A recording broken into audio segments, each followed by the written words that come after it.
Hello बच्चों, welcome back to my YouTube channel.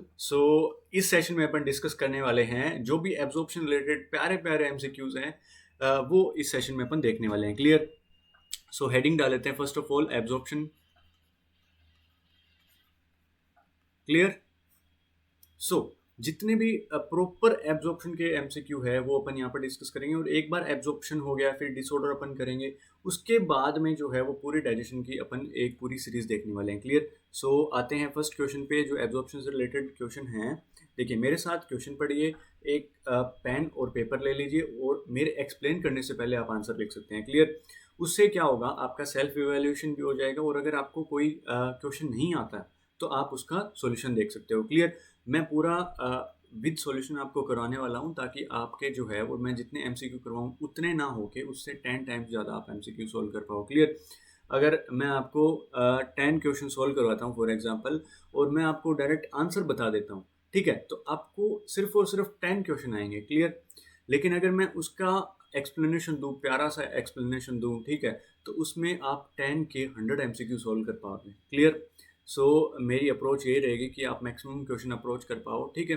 Okay, इसी के साथ अपन शुरू करते हैं। आइए अपन इस टॉपिक को सॉल्व करते हैं, एब्जॉर्प्शन को।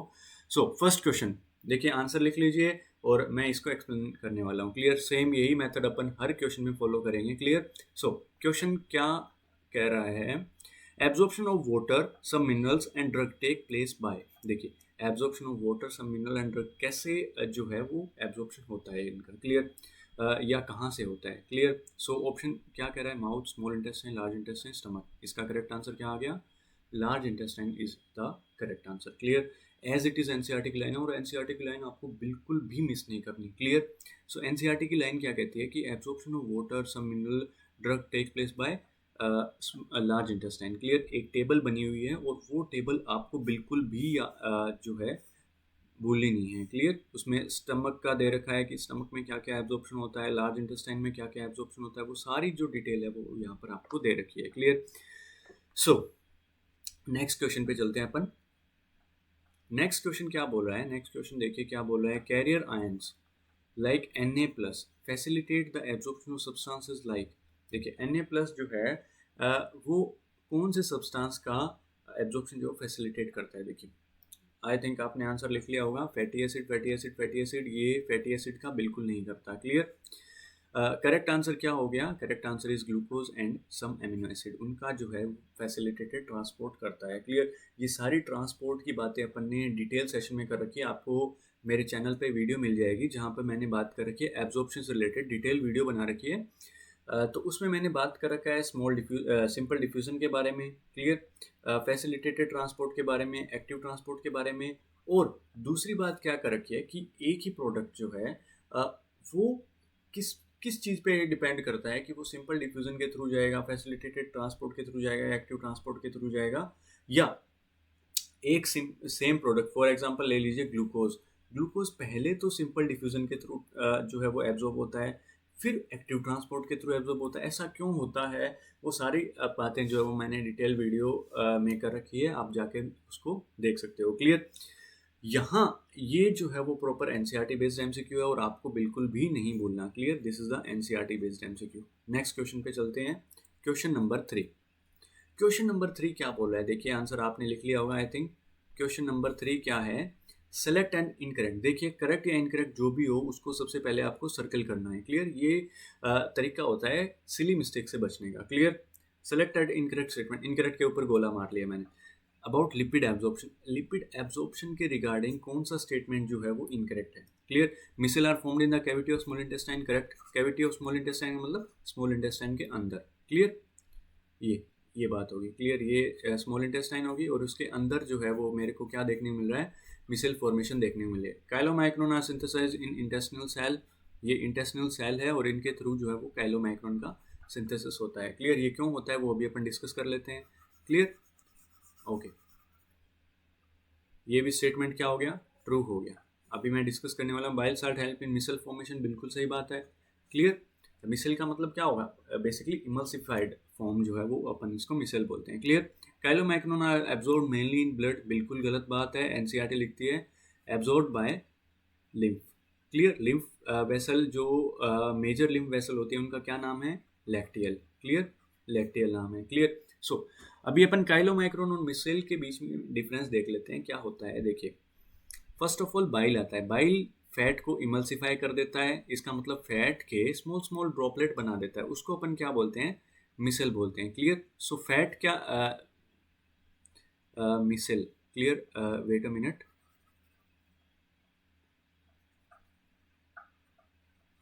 मिसेल। क्लियर।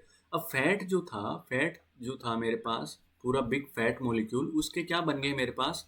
मिसेल बन गए। क्लियर। उसको क्या बोलते हैं अपन? मिसेल बोलते हैं। अब मिसेल जो है, मिसेल क्या करते हैं? मिसेल जो है वो एब्जॉर्ब होने के लिए, अब यहाँ पर क्या आएगा?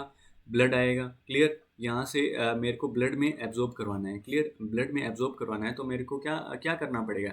इसके बाहर ऐसी कोटिंग करनी पड़ेगी जो ब्लड में सॉल्युबल हो। क्लियर। उसको क्या बोलते हैं अपन? काइलोमाइक्रोन बोलते हैं। क्लियर। सो काइलोमाइक्रोन फॉर्म करना पड़ेगा मेरे को। क्लियर। काइलोमाइक्रोन बेसिकली होता क्या है कि जो फैट के पार्टिकल थे वो तो वैसे के वैसे ही रहेंगे, लेकिन इनके चारों तरफ क्या आ जाएगा? इनके चारों तरफ प्रोटीन पार्टिकल आ जाएंगे। क्लियर। उसी को ही अपन क्या बोलते हैं? काइलोमाइक्रोन बोलते हैं। और ये आने का रीज़न क्या है? ताकि ये ब्लड में डिजोल्व हो पाए। क्लियर। क्योंकि प्रोटीन इज ब्लड सोल्यूबल या वाटर सोल्यूबल सब्सटेंस, ब्लड का मेन कंस्टेंट वाटर है, तो जो वाटर सोल्यूबल सब्सटेंस होंगे वो इसमें ब्लड में आसानी से आ पाएंगे और पूरी बॉडी में जो है वो एब्जॉर्ब हो पाएंगे, एसिमिलेट हो पाएंगे। क्लियर। सो इसका करेक्ट आंसर क्या आ गया? Option number 4 is the correct answer, यानी कि 4 स्टेटमेंट इनकरेक्ट है। Next question. नेक्स्ट क्वेश्चन क्या है मेरे पास? Next question number 5। Question number 5 क्या बोल रहा है? Epithelial cell, epithelial cell of intestine. Question number 5 है आई थिंक। नहीं, 3 फिर 4। क्वेश्चन नंबर 4 है। Okay, question number 4 I think आपने कर लिया होगा, आंसर आपने लिख लिया होगा। Epithelial cell of intestine involve in the food absorption have on their surface. देखिए क्या बोल रहा है कि ये फॉर एग्जांपल स्मॉल इंटेस्टाइन होगी। क्लियर। इनके एपिथेलियल सेल के सरफेस पे ऐसा क्या होता है जिससे ये एब्जॉर्ब हो जाते हैं? क्लियर। सो इसका करेक्ट आंसर क्या आ गया? Microvilli is the correct answer. Clear. Microvilli होते हैं जिससे क्या होता है? सरफेस एरिया बढ़ जाता है। क्लियर। माइक्रोविलाई से क्या होता है? सरफेस एरिया जो है वो बढ़ जाता है। क्लियर। सरफेस एरिया बढ़ने के कारण क्या होता है कि मोर एंड मोर सब्सटेंस का अपन एब्जॉर्प्शन करवा सकते हैं। Clear. Next question. Question number 5। Question number 5 क्या कह रहा है? Which of the following list the 4 stages of food processing in order. Clear. देखिए होता क्या है, इनकी स्टेजेस होती है। फर्स्ट ऑफ ऑल इंजेक्शन होता है, फिर उसका डाइजेशन होता है, फिर उसका एब्जॉर्प्शन होता है। क्लियर। डाइजेस्टेड फूड जो है वो एब्जॉर्ब हो जाता है। एब्जॉर्प्शन के बाद जो है वो कंप्लीट बॉडी में उसका यूटिलाइज होना, उसको क्या बोलते हैं? एसिमिलेशन बोलते हैं। और फिर इसका क्या हो जाता है? एलिमिनेशन हो जाता है। क्लियर। उसको क्या बोलते हैं? एलिमिनेशन बोलते हैं। क्लियर। ये इनका परफेक्ट सीक्वेंस होता है। Clear. So which of the following list the 4 stages of food processing? Injection, digestion, absorption, elimination. Correct answer is option number 2। Clear. बाकी जो स्टेटमेंट है वो करेक्ट सीक्वेंस नहीं बताते, कहीं एलिमिनेशन पहले है और कहीं डाइजेशन बाद में है या एब्जॉर्प्शन बाद में है। क्लियर। ओके, यहाँ तक क्लियर हुआ। सो इसका करेक्ट आंसर क्या आ गया? Option number 2 is the correct answer. Six question मेरे साथ सोल्व कीजिए। आई थिंक आपने आंसर लिख लिया होगा। Which of the following is not absorbed in stomach?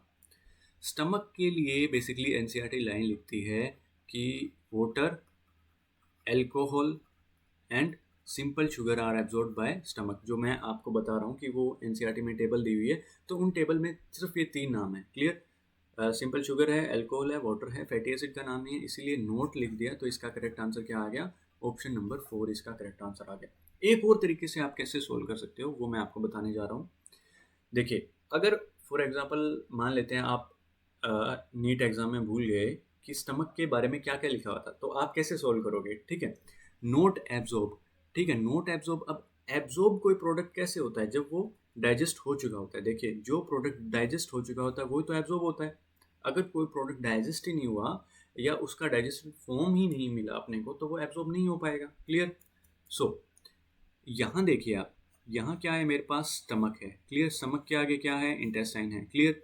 आपको पता है कि लिपिड का जो एब्जॉर्प्शन है या यूँ कह लो लिपिड का जो डाइजेशन है वो कहाँ शुरू होता है? ड्यूडेनम में शुरू होता है। जो लाइपेज है वो एक्ट करता है बेसिक पीएच पे, और स्टमक से पहले तो पूरे एसिडिक पीएच रही है। क्लियर। माउथ की अगर अपन बात करें, अगर अपन बात करें 6.8 के अराउंड जो है, 6.8 के अराउंड पीएच रही है, और स्टमक की बात करें तो 1 to 2 के अराउंड पीएच रही है। क्लियर। स्टमक के बाद ड्यूडेनम में बेसिक पीएच होना शुरू होती है। क्लियर। तभी जो है लाइपेज काम करता है, और लाइपेज काम करेगा तभी जो लिपिड है वो किस में टूटेगा, फैटी एसिड में टूटेगा। अगर अभी तक फैटी एसिड बना ही नहीं है तो स्टमक में तो एब्जॉर्ब होने का कोई सवाल ही नहीं पैदा होता। Clear. So correct answer is option number 4। Next question number 7। Question number 7 क्या बोल रहा है, activities of gastrointestinal tract are under neural and hormonal control which is responsible for which of the following activity. देखिए अपन ने बात की थी नर्व प्लेक्सस की, ठीक है, नर्व प्लेक्सस की बात की थी अपन ने, अगर आपको याद हो मेरी फर्स्ट वीडियो यूट्यूब चैनल की फर्स्ट वीडियो आपको मिल जाएगी, ठीक है।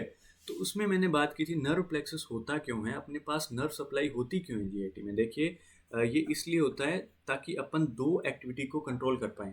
क्लियर। दो एक्टिविटी कौन सी, एक तो सीक्रेशन, जो भी अपना एंजाइम वगैरह उसका सीक्रेशन होता है उसको कंट्रोल कर पाएँ, और एक मस्कुलर एक्टिविटी को कंट्रोल कर पाएँ। क्लियर। जो पेरिस्टालसिस है वो एक पर्टिकुलर मोशन में हो, तभी अपन कहेंगे कि ये जो जीआईटी है वो परफेक्टली काम कर रही है। क्लियर। सो इसमें न्यूरल एंड हार्मोनल कंट्रोल होने का मकसद क्या है कि एक तो सीक्रेशन परफेक्टली होना, coordination of different digestive organ. इसका मतलब क्या हुआ कि सबसे पहले जो फूड है वो यहाँ आया, फिर स्टमक में आया, स्टमक में जितना टाइम रहना था उतना रहा, फिर वो स्मॉल इंटेस्टाइन में आया, और स्मॉल इंटेस्टाइन में जैसे ही आएगा वैसे ही वो सारे सीक्रेशन हैं जो यहाँ आ जाएंगे। क्लियर। फॉर एग्जाम्पल अगर अपन बात करें लीवर की, तो लीवर इसी मौके पे स्टिमुलेट होगा। क्लियर।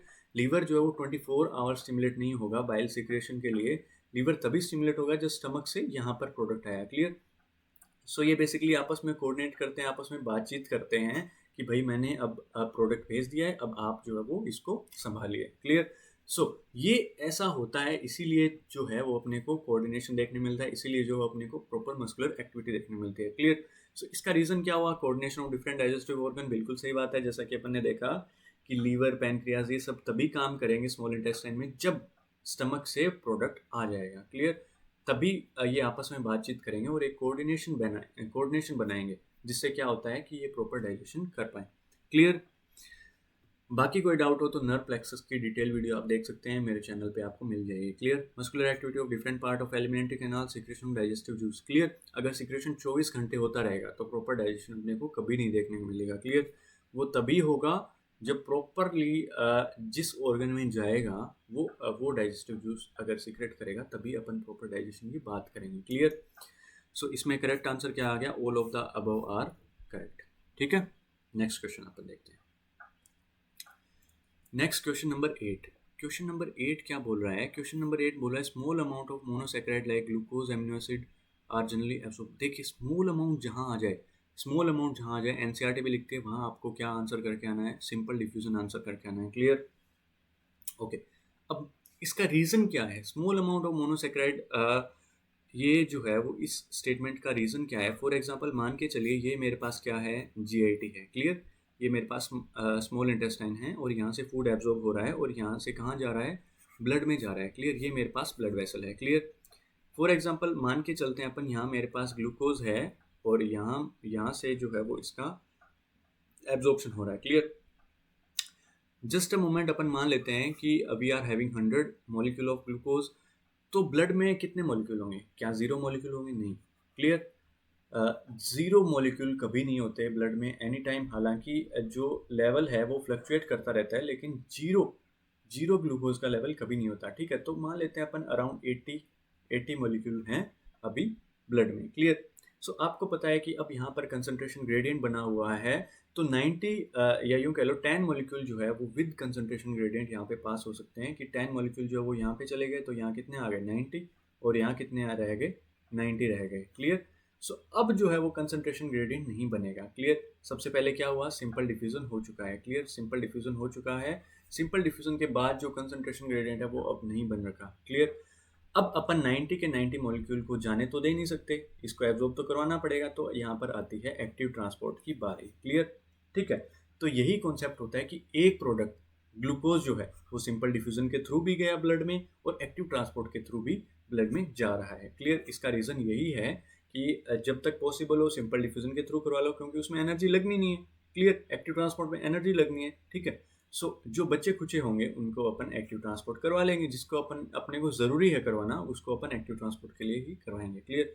सो अब यहाँ पर 10 मॉलिक्यूल तो जो ग्लूकोज के थे वो सिंपल डिफ्यूजन के थ्रू गए, और ऑलमोस्ट मान लेते हैं 80 मॉलिक्यूल जो हैं वो एक्टिव ट्रांसपोर्ट के थ्रू गए। तो small amount of monosaccharide like glucose हो गया, एमिनो एसिड में भी सेम एक्टिविटी होती है, इलेक्ट्रोलाइट कुछ एक इलेक्ट्रोलाइट होते हैं उनमें भी सेम एक्टिविटी होती है, ठीक है। सो स्मॉल पार्ट इनिशियली भी अगर अपन बात करें, क्योंकि सिंपल डिफ्यूजन जो है वो इनिशियली होता है। क्लियर, क्योंकि तभी कंसंट्रेशन ग्रेडियंट बना होता है और सिंपल डिफ्यूजन हो जाता है। क्लियर, बाद में जब कंसंट्रेशन सेम हो जाती है तब अपने को एक्टिव ट्रांसपोर्ट करवाना ही पड़ता है। क्लियर।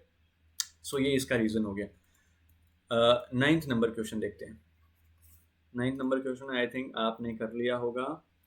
ओके, पॉज कीजिए, आंसर लिखिए, और अगर आपको नहीं आता तो एक्सप्लेनेशन देखिए। Clear, which of the following is incorrect. Incorrect पे मैं गोला मार लेता हूँ। Incorrect regarding absorption of fat and their product. Fat के एब्जॉर्प्शन के रिगार्डिंग कौन सा स्टेटमेंट इनकरेक्ट है, ठीक है। Fatty acid and glycerol being insoluble होते हैं, can not be absorb into blood. कैसे एब्जॉर्ब होते हैं, लिम्फ में। अभी अपन ने एक एमसीक्यू डिस्कस किया था, लिम्फ में एब्जॉर्ब होते हैं। Clear. Fatty acid and are first incorporated into small droplet called micelle. बिल्कुल सही बात है, ट्रू स्टेटमेंट है। Protein coated fat globules are called chylomicron. बिल्कुल सही बात है, प्रोटीन कोटेड या लिपोप्रोटीन अपन इसको बोल सकते हैं। Clear. So none of these are false. Clear, all are true, ठीक है। Which of the following statement are correct होता और यहाँ पर ऑल ऑफ दीज होता तो आंसर नंबर 4 जाता। क्लियर। सो इसका 9th का आंसर क्या हो गया, ऑप्शन नंबर 4 हो गया। क्लियर। 10th क्वेश्चन क्या बोल रहा है देखिए, आई थिंक आपने कर लिया होगा। पॉज कीजिए, आंसर लिखिए, और मैं आपको बता रहा हूँ। Absorbed substance finally reach the tissue which utilize them for their activity. This process is called। देखिए मैंने अभी आपको बताया कि इसका सीक्वेंस क्या होता है। इंजेक्शन करते हैं, फिर डाइजेशन करते हैं, एब्जॉर्प्शन करते हैं, एसिमिलेशन करते हैं, और फिर एलिमिनेट कर देते हैं। फूड का ही सीक्वेंस अपनी बॉडी में फॉलो होता है। Clear. Absorbed substance already absorbed है, इसका मतलब एब्जॉर्प्शन की प्रोसेस को ये पार कर चुका है। क्लियर। एब्जॉर्ब सब्सटेंस, इसका मतलब यहाँ से पहले ये प्रोसेस हो चुकी है, उसके बाद finally reach the tissue which utilize them for energy. ये किस प्रोसेस की बात कर रहा है, एसिमिलेशन प्रोसेस की बात कर रहा है। सो इसका करेक्ट आंसर क्या आ गया, ऑप्शन नंबर 4 इसका करेक्ट आंसर आ गया। Clear. Okay, this is up for today, ठीक है। सो मैं आपको एक क्वेश्चन देता हूँ आपके होमवर्क के लिए, और ये सेशन यहीं खत्म होता है। इसका आंसर आप दीजिए कमेंट सेक्शन में। Clear. Why do we have villi and microvilli in our intestines? Clear, इसका आंसर दीजिए। I am waiting for your answer. Clear, जो भी चीज़ नहीं समझ आई just refer to my detail module. Clear, जो आपको यूट्यूब पे मिल जाएंगे या अनअकैडमी की वीडियोस पे मिल जाएंगे। क्लियर, जो वो भी फ्रीली अवेलेबल है, ठीक है। Do refer to those module. फिर भी कोई दिक्कत हो just let me know in the comment section. Clear. Okay, मिलते हैं नेक्स्ट वीडियो में। Bye bye.